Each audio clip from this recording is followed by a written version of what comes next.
O ministro do Trabalho do governo brasileiro declara que, se for demitido, ele conta tudo. O meu comportamento é diferente do dele.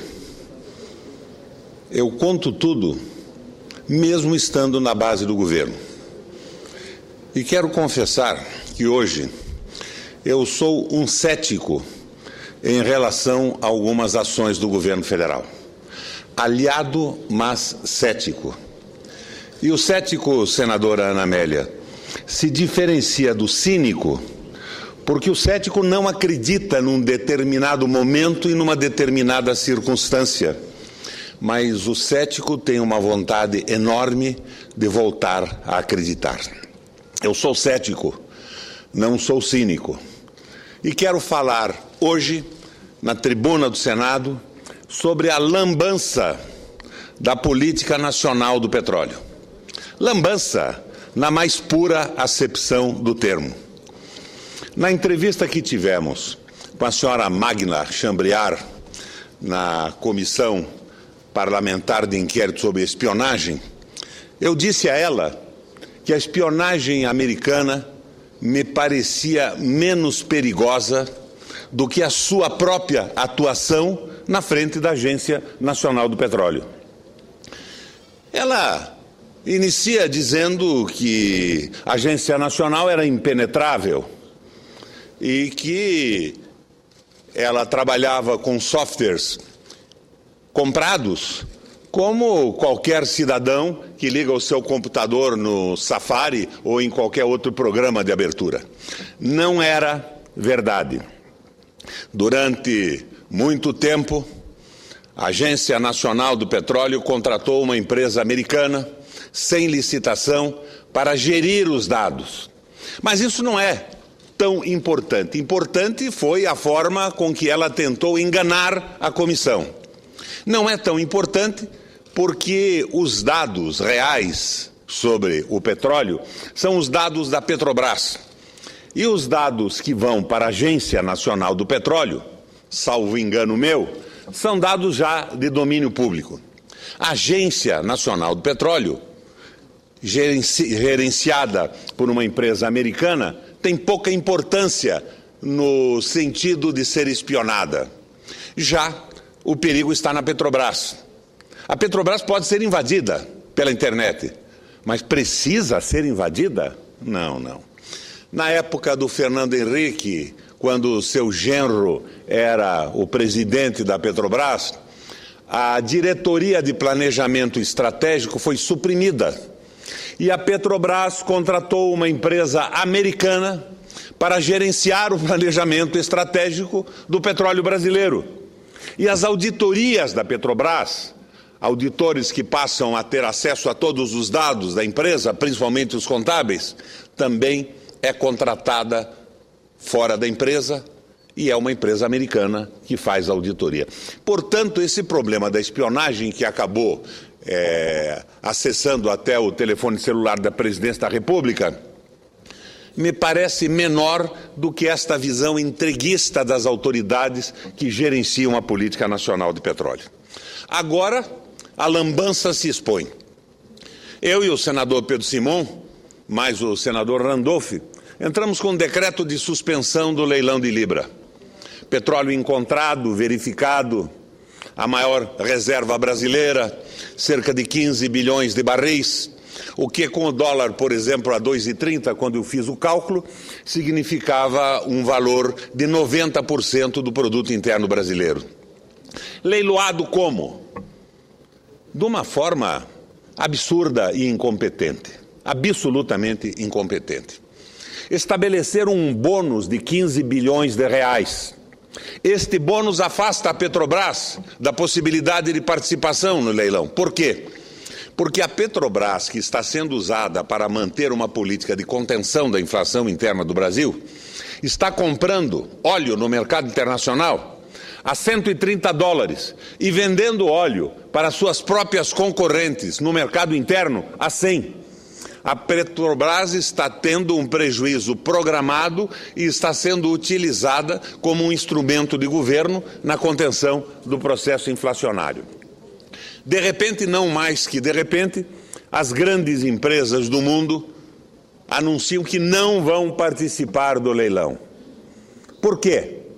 Ou uma pressão para aumentar a generosidade da política nacional, que já é grande em relação às nossas reservas, ou porque os 15 bilhões são uma soma enorme, inclusive para elas. 15 bilhões de bônus. Vão receber depois no retorno, porque esses 15 bilhões de bônus passam a ser considerados no custo de produção do petróleo. Mais 5 anos para começar a extrair petróleo e 30 anos para amortizar.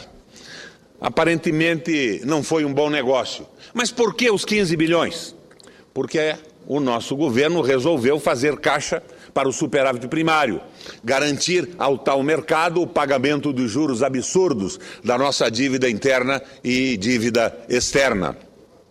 Então, o governo federal, na lambança da sua política petroleira, está trocando 15 bilhões pelo valor final de reservas fantásticas que poderiam financiar educação, saúde e infraestrutura do Brasil num futuro próximo, a partir, por exemplo, dos 5 anos, que é o intervalo para começar a produção. A Petrobras, fragilizada por ser utilizada numa política, eu não questiono essa política. Uma empresa pública pode ser utilizada do ponto de vista do planejamento global de um país. O que não pode é haver um leilão com um bônus que exclui a empresa petrolífera brasileira. A Petrobras hoje tem alguns problemas.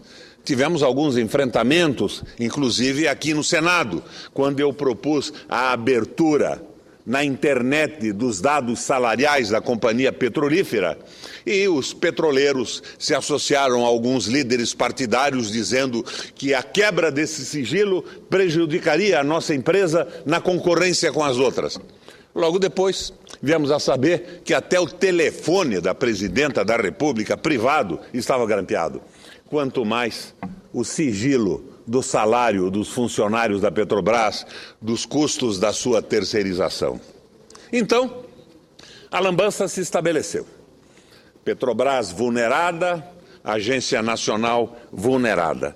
E me chega às mãos, presidente, um dossiê que foi entregue ao meu gabinete com o compromisso do sigilo da autoria sobre os crimes contra a soberania nacional que estão sendo praticados nas nossas barbas, nas barbas do Senado, nas barbas do Congresso Nacional, de forma continuada, nas barbas da Justiça, nas barbas do Ministério Público, da imprensa e da sociedade. Crimes continuados em relação à política nacional do petróleo. Outro dia, um senador da oposição, que não é o meu caso, eu sou um situacionista crítico e colaborador. A maior colaboração que pode se dar a um governo é falar com franqueza e tentar corrigir os erros. Um senador que eu imaginei que, ao fazer a denúncia da política nacional do petróleo, o senador Pedro Simon estaria sofrendo uma espécie de um estalo do Padre Vieira, teria se transformado num colaborador nacionalista e patriótico da noite para o dia. Eu imaginei que a revelação do dossiê e as verdades nele contidas podiam ter transformado a personalidade e o comportamento desse colega do Senado. Mas não. O que vimos foi o previsível discurso do PSDB e o seu hiperbólico udenismo, como sempre, com novas denúncias de corrupção, mais do mesmo como sempre, e nenhuma crítica construtiva, nenhuma colaboração efetiva ao Brasil e ao governo. O desejo simples, comum e medíocre da destruição a qualquer preço. Pois bem, mas como nenhum outro senador manifestou sobre o tal dossiê da Agência Nacional, que foi entregue no meu gabinete, senador Pedro Simon, mas deve ter sido entregue em outros gabinetes também, parece que cabe a mim trazê-lo ao conhecimento do Estado e da nação. E é o que eu passo a fazer de modo resumido. E em seguida passarei o dossiê, na sua integralidade, para a mesa, e desde já requerendo que seja enviado a Presidente da República, ao Ministério Público, ao Supremo Tribunal Federal, ao Tribunal de Contas da União. Dossiê, que é uma coleção de documentos ou um pequeno arquivo de fatos relacionados a um determinado assunto. O dossiê não traz tantas informações desconhecidas, embora também as traga, mas, sobretudo, encadeia fatos que marcam este momento triste da vida nacional, em que o petróleo brasileiro está sendo praticamente doado para o cartel internacional das multinacionais petroleiras. Porque não se iluda, a saída dessas grandes empresas não significa o abandono do Brasil. Pode ser uma saída para fazer com que o governo brasileiro realize mais concessões do que já fez e elas posteriormente podem entrar comprando participação, e algumas das empresas que entram têm participações pesadas também das multinacionais conhecidas. Então, não nos iludamos que o cartel está por aí. E não nos iludamos que a soberania nacional, para alguns políticos, parece ser uma palavra maldita. São os políticos administradores que deveriam ser os primeiros e os mais aguerridos defensores do país e da soberania. O dossiê a que me refiro apresenta 7 casos cujo conjunto compõe um quadro de horror. A lambança continuada da política nacional do petróleo. Primeiro, o perfil neoliberal e antinacional da atual lei do petróleo. Vamos lá. Lembra o dossiê que o artigo 1º da Lei 9.478 elenca 11 objetivos da política energética brasileira, mas que nada nele é dito visando o cidadão brasileiro a ser beneficiado. Nada para a nação, tudo para o consumidor, ou seja, para quem não consome, não há objetivo a atingir. Assim, contribuir para a eliminação da miséria, contribuir para a inclusão social e o abastecimento das comunidades carentes, que poderiam ser metas, mas não estão, contudo. Promover a livre concorrência é o objetivo principal da Lei Nacional do Petróleo. Ela esquece que trata do petróleo brasileiro, essencial para o desenvolvimento do Brasil moderno e justo. Inclusive, é notável que a livre concorrência não seja adjetivada. Então, pode ser que uma empresa nacional nascente, como a Petrobras, tenha que competir com os gigantes da indústria petrolífera estrangeiros. E o resultado disso é facilmente previsível. Atrair investimentos na produção de energia é um objetivo em qualquer condição, mesmo que ocorra com grande perda para a sociedade brasileira. Percebe, presidente? Tratam a Petrobras como se não fosse uma empresa do Brasil, mas fosse um negócio acima da nação e das necessidades do nosso povo. Em um país em que prevaleciam estes valores, é que o monopólio estatal do petróleo foi extinto e os leilões começaram. Foi a mudança do Fernando Henrique, transformando a Petrobras numa empresa e não numa empresa brasileira preocupada com o nosso povo e a nossa gente. Aliás, a mesma Lei 9.478, que criou a ANP e que estabeleceu a entrega do território nacional a leilões para a busca de petróleo, a mesma lei entrega este quando descoberto, além de outros danos para a sociedade. Nós estamos leiloando petróleo conhecido e descoberto. Por isso, senhores senadores, os objetivos da política energética nacional e o restante da Lei 9.478 precisam ser refeitos. Esta seria realmente uma pauta positiva para o Congresso Nacional. Digo isso, todavia, sem a ilusão de que venha a ser. O nosso Congresso está demasiadamente envolvido em sofregamente auscultar a vontade das ruas, enquanto o país e a sua soberania são negociados. E isso é triste, porque a impressão que eu tenho é que a voz das ruas é auscultada pelo Congresso e incorporada como um alarme dos telefones celulares. Não mais do que isso, porque não há uma atenção verdadeira a angústia da população brasileira. Em segundo lugar, as brechas contratuais da lei.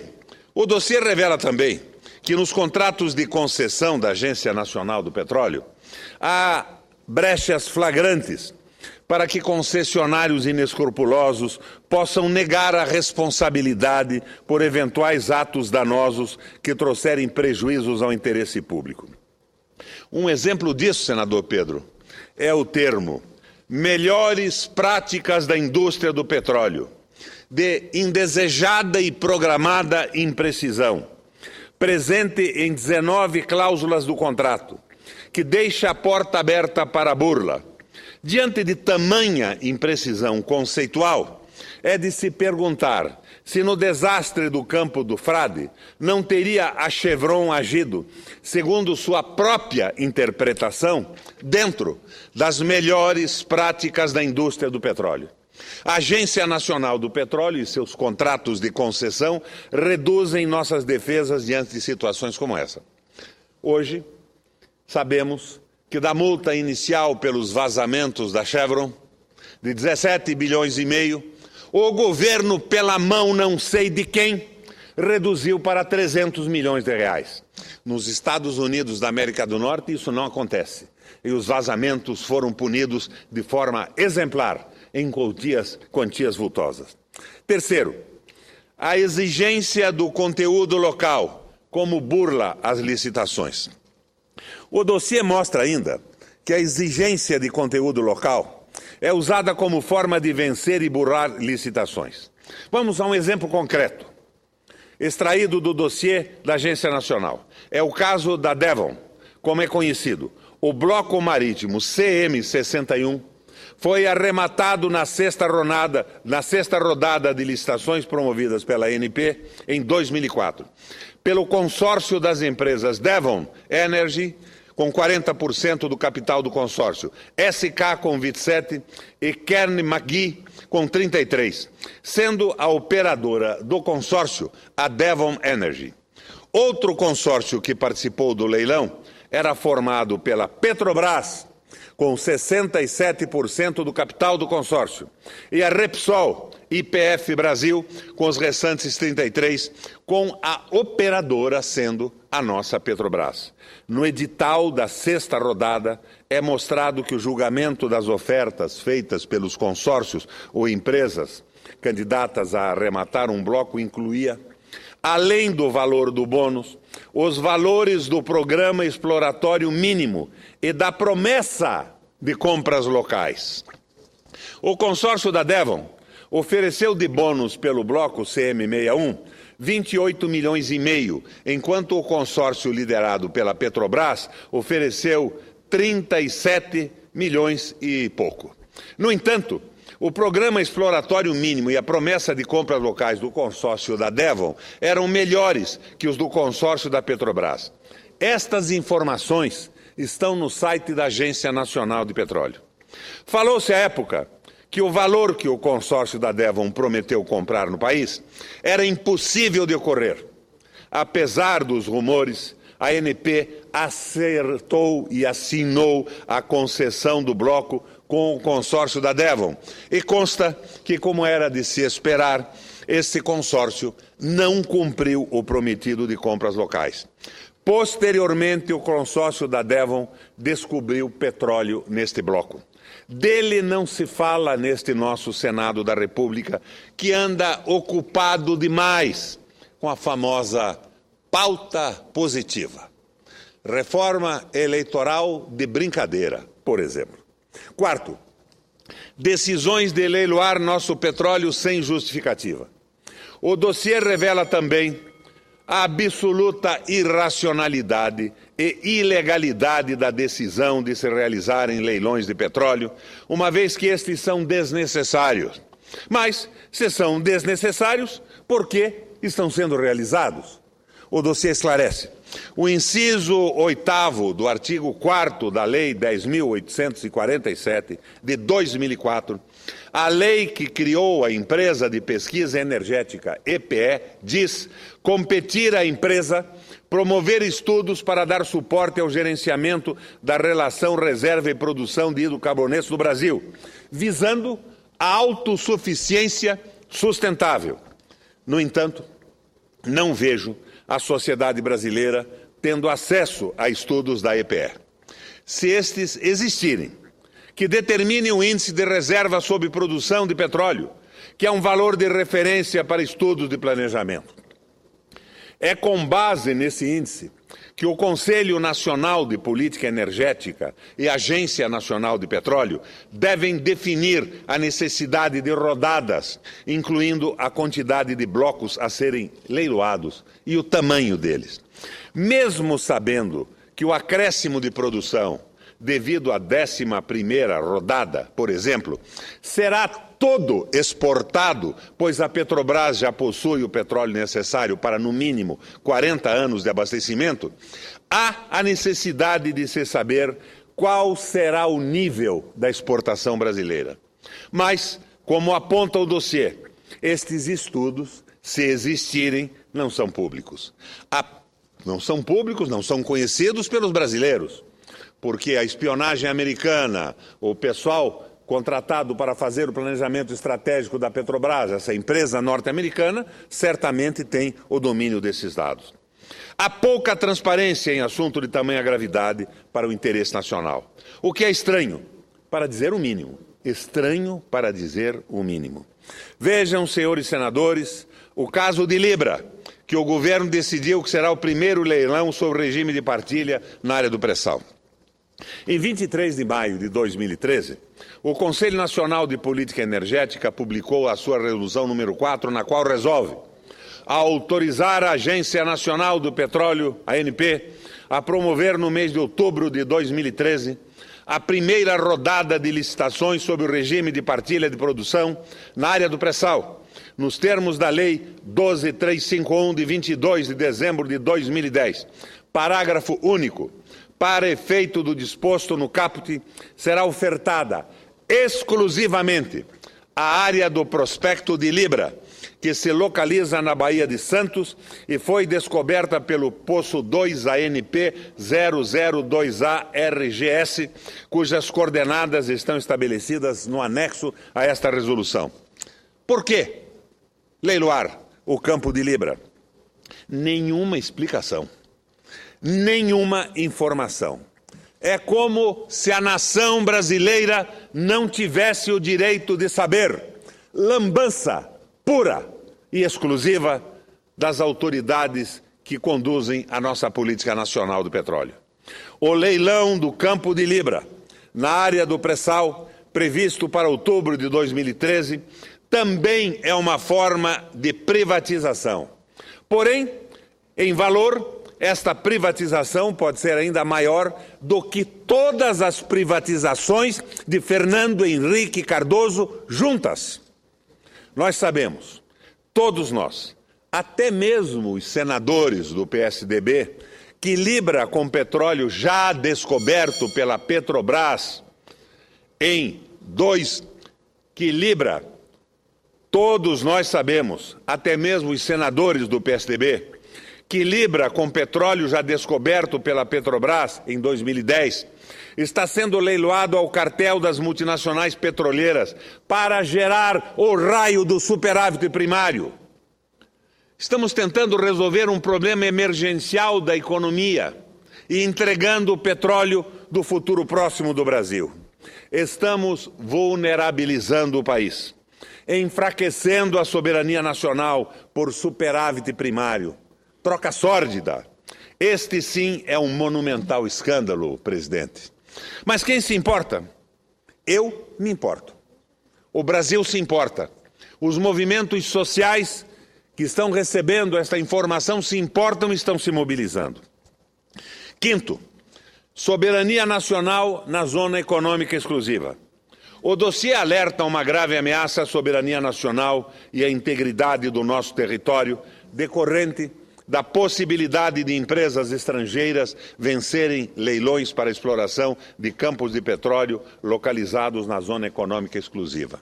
Empresas chinesas, norueguesas, francesas, Só a nossa Petrobras está impedida de participar porque está sendo vulnerada e fragilizada, comprando óleo caro e vendendo barato para suas próprias concorrentes. O edital da 11ª rodada autoriza empresas estrangeiras a se inscreverem diretamente na Agência Nacional do Petróleo para participarem das licitações. Salvo melhor juízo, não se está falando de empresa brasileira subsidiária de empresa estrangeira. Para poder transmitir a preocupação, uma situação hipotética é descrita no dossiê, o dossiê que abordo nesse momento. Suponham que uma empresa cuja matriz está no exterior arremate nesta rodada um bloco marítimo situado entre 12 e 200 milhas da costa brasileira. O país onde a empresa tem sede, só reconhece a soberania dos países sobre seus mares territoriais, ou seja, até 12 milhas. Esse país não é signatário da Convenção das Nações Unidas sobre o Direito do Mar, que aceita o conceito de zona econômica exclusiva para 188 milhas adicionais até completar 200 milhas. Os Estados Unidos, por exemplo, não são signatários dessa convenção. O Brasil é signatário. Suponha que a empresa descubra um campo com reserva razoável no bloco arrematado e, na fase de desenvolvimento do mesmo, ela comete uma imprudência técnica sem ter tido a aprovação prévia da Agência Nacional do Petróleo para o procedimento equivocado, sendo que será impossível recuperar todo o óleo que era previsto e, além disso, há derramamento de petróleo no litoral. Nesse instante, a ANP multa a empresa pela técnica insegura não aprovada. Exige novos investimentos para melhorar a recuperação do óleo. Suponha que estas providências representem despesas extremamente altas, que não justifiquem mais para aquela empresa continuar produzindo naquele campo. Neste momento, a empresa pode argumentar que ela é uma empresa estrangeira. E, segundo as regras do país da sua sede, ela trabalhava em águas internacionais, que não pertencem a nenhum país. Assim sendo, ela não é devedora de nenhum valor. Esse risco, presidente, seria evitável? Sim. Por um lado, ainda que o leilão fosse necessário, a Agência Nacional poderia não abrir a possibilidade de participação no leilão para empresas estrangeiras diretamente, mas apenas para empresa brasileira subsidiária de empresa estrangeira. Por outro lado, a soberania poderia ser defendida se a Agência Nacional não aceitasse inscrições de empresas de países não signatários da Convenção sobre os Direitos do Mar. Eu estou aqui abrindo os olhos dos telespectadores da TV Senado, dos nossos ouvintes e dos senadores que estão aqui presentes, representados pelo senador Pedro Simon na integralidade do quórum normal desta casa. E para que não se diga que a hipótese é cerebrina, de difícil ocorrência prática, lembre-se, como aponta o dossiê a que me refiro, que um determinado periódico noticiou, durante o caso Chevron, que esta empresa poderia trazer esse argumento se fosse pressionada para pagar a multa alta. E a multa, de 17 bilhões e meio, cai para 300 milhões de reais. Quem está cedendo a quem? Quem está cedendo o quê? Quem está cedendo a soberania nacional? A Halliburton é o item 6 do dossiê. A Halliburton de Dick Cheney, ou a raposa tomando conta do galinheiro, o cabrito solto na horta. Todos os dados de exploração das bacias brasileiras foram repassados da Petrobras para a Agência Nacional do Petróleo por determinação da Lei 9.478. A Agência Nacional do Petróleo contrata uma subsidiária da Halliburton para fornecer o software que permite gerir esse novo banco de dados. O software não. Contratou a gerência. A Halliburton, empresa de cuja direção Dick Cheney saiu para ser vice-presidente dos Estados Unidos em 2000. É a maior empresa de serviços de petróleo e gás do mundo. E é também uma das empresas mais controversas dos Estados Unidos. A empresa tem sido o beneficiário número 1 financeiro da invasão do Iraque, ao arrecadar cerca de 18 bilhões em contratos para reconstruir a indústria do petróleo no país e prestar serviço a tropas norte-americanas. Ela também foi acusada de mais fraude, desperdício e corrupção do que qualquer outra empreiteira no Iraque, com acusações que vão desde sobrecarga de dezenas de milhões de dólares em combustível a refeições para suborno sem rodeios. A Agência Nacional respondeu que esses dados já eram gerenciados pela Petrobras com a ajuda da Halliburton, o que é verdade. Mas se já era um absurdo que isto ocorresse sobre o monopólio estatal, quando o uso imediato comercial das informações da Halliburton seriam menos claros, com a mudança do modelo e realização de leilões para obtenção de blocos, é um crime que uma empresa estrangeira tenha antecipadamente acesso aos dados dos blocos a serem leiloados. Este é o caso da norte-americana Halliburton, com relação ao Banco de Dados de Exploração e Produção da Agência Nacional, conhecido como BDP. Este, sim, é um monumental escândalo, mas sobre ele, nenhuma manchete na grande mídia, nenhum discurso inflamado da nossa oposição aqui no plenário do Senado da República.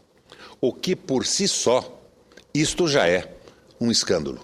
A ausência de crítica da oposição no plenário do Senado brasileiro. O último item que eu abordo, presidente, é o item 7. As relações perigosas de administradores da Agência Nacional do Petróleo. O dossiê da Agência Nacional do Petróleo relata os casos de John Foreman e Haroldo Lima, ex-diretores gerais da ANP, que hoje ocupam cargos em empresas petrolíferas privadas, reguladas pela própria ANP. Não preciso nem fazer um comentário a respeito disso. E a senhora Magda Chambriard, atual diretora-geral da ANP, declarou estar esperando vir a trabalhar em uma empresa petrolífera privada quando sair do cargo. Isso é publicado pela imprensa e notoriamente conhecido pelos brasileiros que leem jornais. Será que ela não estaria favorecendo alguma empresa que garantisse hoje o seu emprego de amanhã? É uma pergunta que eu deixo aqui, nesta tribuna. Esta situação, quando promovida até pelos representantes maiores do Estado, se alastra por toda a estrutura do órgão. Diz o dossiê que superintendentes e outros funcionários ficam se oferecendo para as empresas e que hoje a ANP é um grande balcão de negócios. Seria isso, senhor presidente, seria isso, senador Pedro Simon? Seria a ANP um grande balcão de negócios? Se for verdade, o produto comercializado seria o nosso petróleo e a nossa soberania. Vai mais um item do dossiê. A captura do interesse público pela tal autonomia técnica da Agência Nacional do Petróleo. Aqui o dossiê mostra as consequências nefastas para o país da situação atual em que, sob o biombo da autonomia técnica de uma agência, tomam-se decisões estratégicas de forte conteúdo econômico e político para o país, sem que a nação e a sociedade tenham qualquer possibilidade de reação e de participação. Afirma-se corretamente no dossiê que o grau de aproveitamento do óleo de um campo requer a consideração não apenas de aspectos técnicos, mas também de parâmetros econômicos e políticos, senador Pedro Simon. Há certa dificuldade em se estabelecer normas gerais prévias como uma forma de se evitar a análise de cada passo isoladamente, o que pode levar e leva à corrupção. Este é o caso de empresas petrolíferas que querem retirar rapidamente o óleo de um campo, pois essa situação maximiza a rentabilidade e não se compromete a retirar todo o possível do óleo recuperável. No entanto, para o país, há o interesse de se retirar em um ritmo menor, quantidade maior. Os chineses, por exemplo, agora, ampliaram de forma significativa as suas refinarias e estão desesperadamente precisando de óleo. e eles remanescem no leilão que foi abandonado pelas grandes empresas do mundo, embora a Shell tenha permanecido.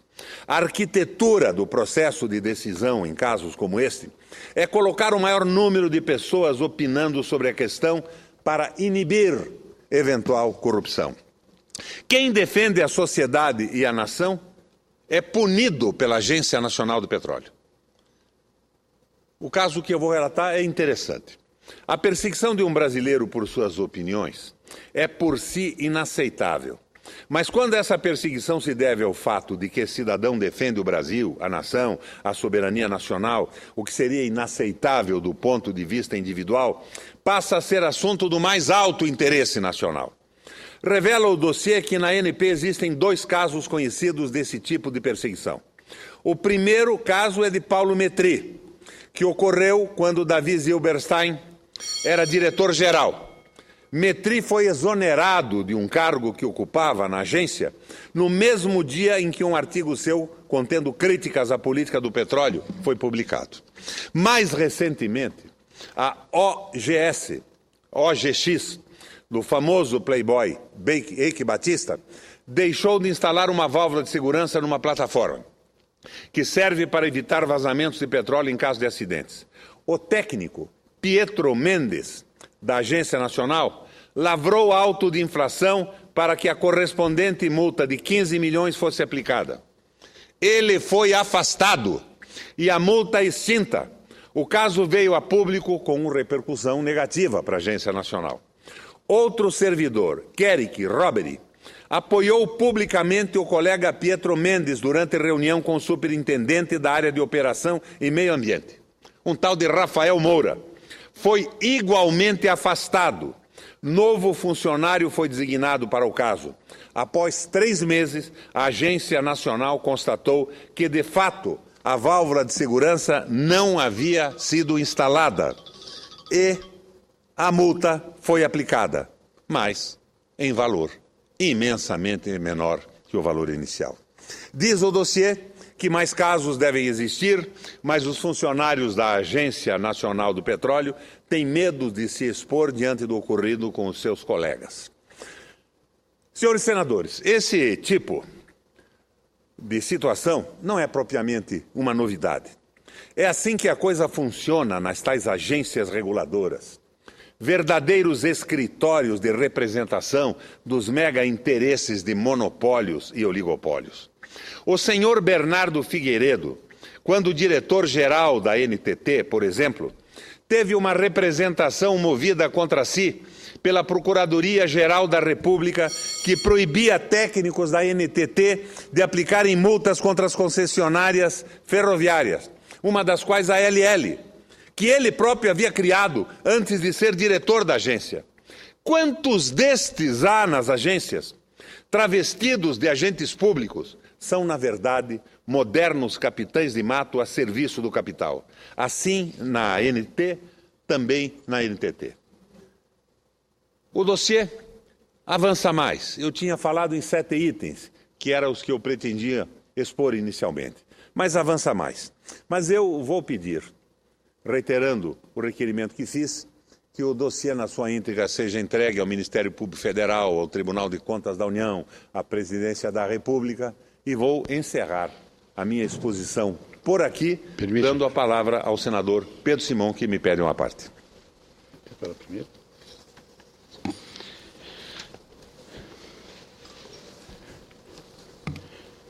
Essa é uma grande qualidade de Vossa Excelência. Ao longo dos vários anos que Vossa Excelência esteve nessa casa, Vossa Excelência, seja qual for o governo, do MDB, do PT, do PSDB, a sua independência crítica e moral, principalmente na defesa dos grandes interesses da economia brasileira. Eu sou um grande admirador de Vossa Excelência,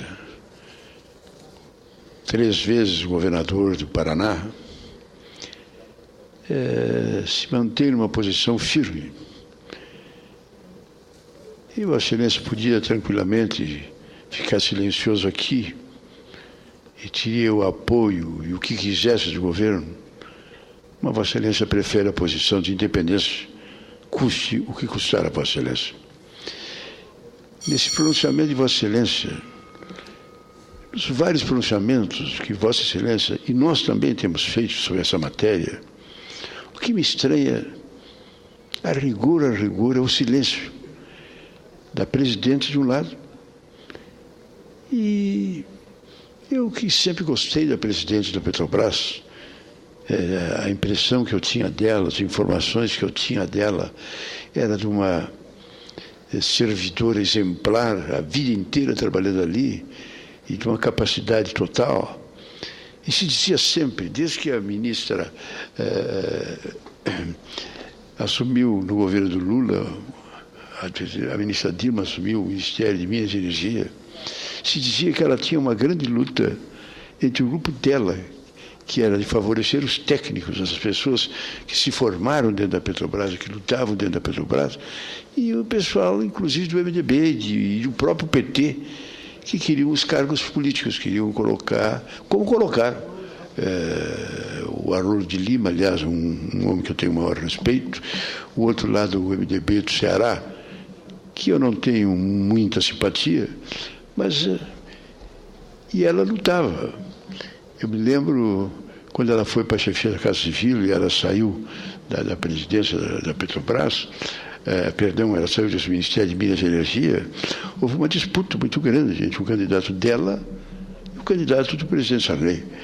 O Sarney, que tinha um certo domínio na área, querendo manter, e ela querendo coisa nova.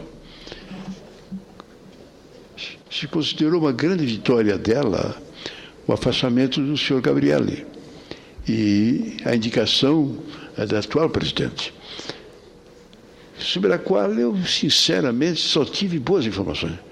Íntegra, correta, um quadro técnico formado, especializado, dedicado. Eu tive uma informação melhor do que a outra. Agora, o que a gente vê, o que eu acho muito estranho, é que, durante o governo Gabrielli, só tinha notícia boa da Petrobras. Eu não vou discutir, eu sei o pensamento de Vossa Excelência, é mais ou menos o meu, mas só aparecia coisa boa. A Petrobras é uma maravilha, aqui e tal, e tal, e tal.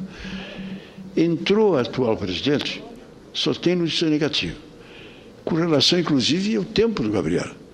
O negócio da Bolívia, da Argentina, a compra lá nos Estados Unidos, a refinaria junto com a Venezuela no Recife, as notícias... E o que eu acho interessante, o senhor Gabrielli nunca respondeu. Nunca, ficou silencioso. Nesse momento, onde a crise explode realmente na sua decisão, o senhor Gabrielli vem com todas as pedras e se manifesta contrário à decisão do governo, dizendo que é absurdo e que que não pode, ter... E eu não consigo entender. E a presidente Dilma não diz nada.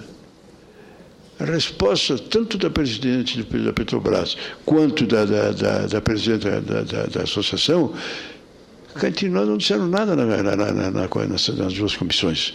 Vieram as duas aqui, uma depois da outra. Eu assisti as duas. Nada. Foi bonito, etc. Mas nada com nada. As explicações de complexo.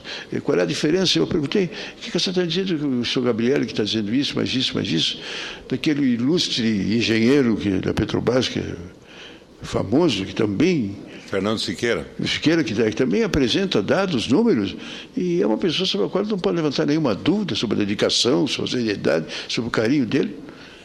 Até agora não se viu, por parte da Petrobras e dentro da agência, uma resposta absolutamente sobre nada. Esses números que Vossa Excelência leu, é de dado estranho, mas o que está vendo? Por que de repente as grandes não apareceram? E por que de repente a China está aí? O que vai significar para nós? A China com muito dinheiro e já com as suas usinas instaladas, só esperando matéria-prima, e daqui a pouco nós vamos vender a troca de meia dúzia de réis, aquilo que mais adiante vão ter que devolver petróleo. E não tem uma palavra. E a presidente da República, que é a parte dela, não disse uma palavra. E cá entre nós, com todo respeito, o ministro de Minas e Energia é nosso amigo, é nosso colega, tem todas as qualidades, mas entende de petróleo que nem eu, muito menos que Vossa Excelência. Está lá, se colocou, está estudando, está se esforçando, mas não tem nenhuma tradição, nenhuma preocupação. Como é que ele vai analisar com o Gabriel, com a atual presidente, e fazer uma discussão mais profunda, mais... Não tem lógica nesse sentido. Seria um bom presidente, seguindo a assessoria, os técnicos da Petrobras, do Conselho, para levar adiante. Agora, sozinho não tem nenhuma representação, tanto que se chamou todo mundo para ser ouvido com relação a essa matéria, não se chamou o ministro, porque ele não tem nada a acrescentar. E a presidente não diz nada. Não abre a boca, não diz uma palavra. Eu acho isso muito estranho. Principalmente esse negócio da posição do senhor Gabriel e a posição da atual presidente, uma radicalmente contrária à outra. O Gabriel defendendo a tradição que tinha que ser feito, que não pode mexer, etc. e tal, e muda completamente e fica assim. Então eu venho pronunciamento, por exemplo, de Vossa Excelência, com todo respeito, quer dizer, que aqui no Brasil nem a imprensa e nem o Poder Executivo dá bola para o Senado. O pronunciamento de Vossa Excelência é um pronunciamento, se feito nos Estados Unidos, numa situação mais ou menos assim, causa uma monstruosidade. Já está se convocando, mas só que convocação, convocar um ministro aqui, é uma piada. Ele vem, fala meia dúzia de palavras e vai embora. Convocar um ministro no Senado americano, ele treme, porque a estrutura do Senado americano é tão grande que o senador vem mais a equipe dele com dados superiores até aos do ministro. O ministro treme de medo quando vai fazer um depoimento dessa natureza nos Estados Unidos. Aqui ninguém dá bola. Tu faz, em primeiro lugar, lá um depoimento desses dura 1 dia, 2 dias, 3 dias, uma semana para depois. Aqui tu faz 4 senadores, faz a tua pergunta, e ela responde em 5 minutos uma frase para cada um. Mas mesmo assim, é muito estranha a posição da presidente da República e o seu silêncio é muito enigmático. É muito enigmático. E numa questão que essa é a mais séria. Nessa questão, ela devia ser a pessoa que mais entende no Brasil. Ela não tem conselho do Lula, não tem que ouvir o Lula, não tem que ouvir o Fernando, não tem que ouvir ninguém. Ela é a que mais entende. Ela é a que está mais por dentro. E vamos fazer justiça, pelo menos esse é o meu pensamento, e além de ser a que mais entende, a que está mais por dentro, é a mais correta. Ninguém está inventando, nem Vossa Excelência nem eu, dúvida que ela tem alguma simpatia com essa empresa, com aquela empresa, que ela está favorecendo aqui ou está favorecendo lá. Isso eu não tenho essa dúvida. Mas que é muito estranho, não vi nada de positivo, de vir uma presidente da Petrobras e dizer nada com nada, e vir o presidente do Conselho e dizer nada com nada, um pronunciamento nem esse de Vossa Excelência. Nessa altura, a assessoria de parlamentar do Palácio do Planalto já devia ter telefonado para alguém. Eu não vejo aqui nem ministro, nem se discute, senador, nem se discute. Mas eu não vejo nenhuma assessoria. Bom, é verdade que eles podem estar lá assistindo no Palácio pela televisão. Mas os interesses, o descaso com que essa matéria está sendo acompanhada, não vi aqui ninguém, não vi. Eu estava lá ouvindo a presidente da Petrobras, não tinha senador do PT. Não tinha senador do PT para ouvir a presidente da Petrobras. Eu fiquei boquiaberto, não consegui ter, mas não tem ninguém no PT? Não tinha ninguém. A audiência podia atrapalhar a necessária subordinação do partido às determinações do governo. Senador Pedro, me ocorre agora a hipótese de que sequer a ANP tem condição de fiscalizar o petróleo extraído nessas 200 milhas.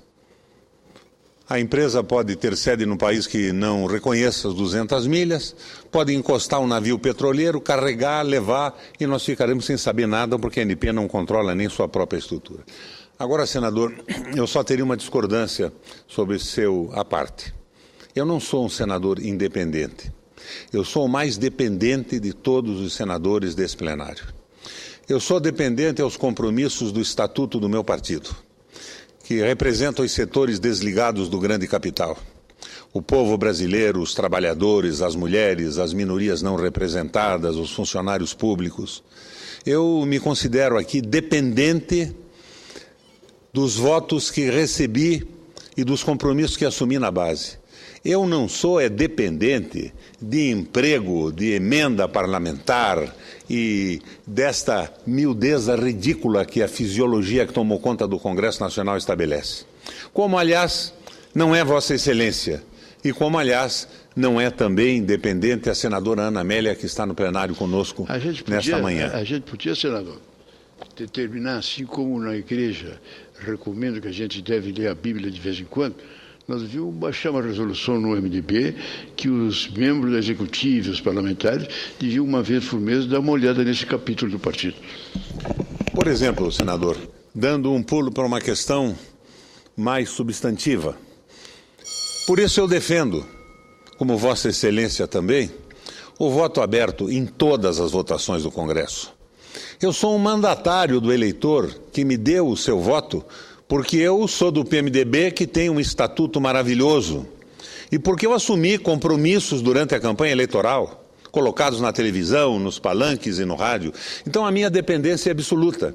E o eleitor, que é o mandatário do meu mandato, que foi quem me colocou aqui, tem o direito de saber o conteúdo de cada voto que eu coloque. Defendem o voto fechado por causa da pressão do governo federal. Só sofre pressão quem faz o jogo da fisiologia, o jogo menor das emendinhas, dos favores e das nomeações. Eu acho que, com o voto aberto, nós estaríamos dando um passo muito importante para que estas coisas não acontecessem. Por exemplo, é preciso que se explique por que os parlamentares do PT não vão à comissão de inquérito sobre a CPI. Eles são mandatários, eles têm um compromisso, têm uma obrigação. A presidenta Dilma, na campanha, deixou claro que ela era a candidata da defesa da soberania, que não admitiria a privatização do pré-sal em hipótese alguma. Mas é o que está fazendo agora. Então, voto aberto.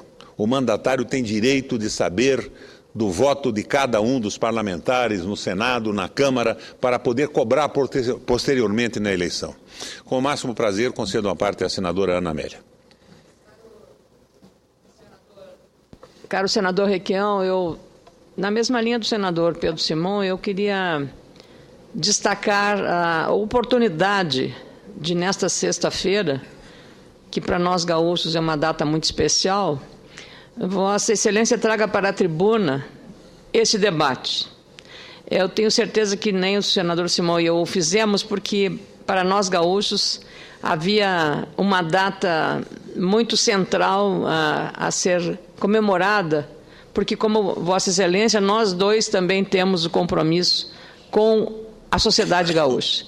E quando os gaúchos nos olham aqui, eles querem que a gente repercuta e diga e fale pelos seus sentimentos.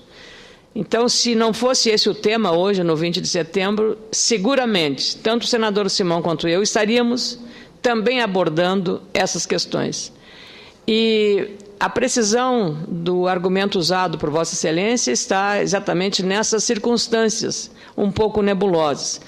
E o mais interessante de todos esses aspectos é que Vossa Excelência faz com a necessária independência, porque sempre foi um aliado do ex-presidente Lula, e sempre foi um aliado da presidente Dilma. Mas isso não implica em aceitar, em engolir prato feito. Vossa Excelência tem a coragem de expor o seu ponto de vista, as suas convicções, e é isso que o deixa grande, independente das consequências que isso eventualmente possa trazer. Mas o senhor faz com espírito público, como um nacionalista que está defendendo o patrimônio nacional. Não foi por nada que o petróleo, a campanha do petróleo é nosso, foi uma dos grandes momentos do Brasil. E hoje, nessa circunstância, nós temos que nos preocupar exatamente com este patrimônio. O petróleo é nosso. E nós temos que nos preocupar com os novos tempos, evidentemente, abrir espaço para a participação de outras empresas. O fato de termos mais estatais de países como a China, por exemplo, e não estão certamente preocupadas com o lucro, mas estrategicamente em ter o petróleo que falta no território desse país. Será isto conveniente para o Brasil? Essa é a grande questão, além das outras que são ainda pouco esclarecidas, da forma como esse leilão foi feito e por que foi feito neste momento que temos uma turbulência diplomática e política com os Estados Unidos. Então, eu queria cumprimentá-lo pela oportunidade do tema, que certamente voltaremos na próxima semana, e pela coragem como faz a abordagem dessa questão tão relevante para o interesse nacional. Senador Roberto Requião. É verdade, senadora Ana Amélia, que eu não temo as consequências. Mas, além de não temer, eu espero consequências. A consequência que eu espero é a supressão desse leilão, uma discussão ampla sobre a política nacional do petróleo que atenda aos interesses do Brasil. Nós estivemos nos palanques defendendo a presidente Dilma. E o nosso discurso era o discurso da defesa da soberania nacional. Agora, eu tenho que conviver com privatização de portos, privatização de estradas, o governo sofrendo o ataque dos empresários que não participam dos leilões e no dia seguinte o governo aumenta as vantagens em detrimento da população. Esse desespero por dar condições de elegibilidade a presidente na próxima eleição, comprometendo políticas futuras que garantem a soberania do país. Eu tenho uma angústia muito grande, eu estou desconfortável e estou profundamente cético em relação ao governo da presidente Dilma. Mas não sou cínico. E como disse no início da minha intervenção, o ceticismo se caracteriza por uma vontade enorme de voltar a acreditar. Agora, eu não posso silenciar diante do que está acontecendo. A obrigação de um companheiro é uma palavra que vem do italiano, do latim, compane, com pão.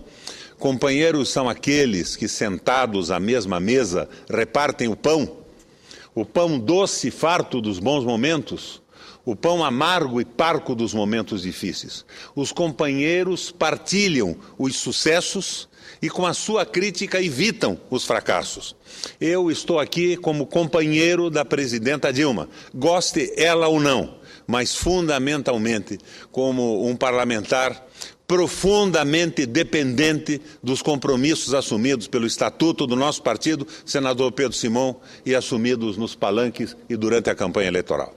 Presidente, pela formidável tolerância do tempo, eu lhe agradeço e passo às mãos das mesas o dossiê que requeri que fosse entregue ao Procurador-Geral da República, ao Tribunal de Contas da União, à Presidente, ao senador Lobão, e não mando para a ANP e para a Petrobras, porque acho que seria, dado as informações que temos e a presença das duas presidentes aqui no Senado, absolutamente ineficiente.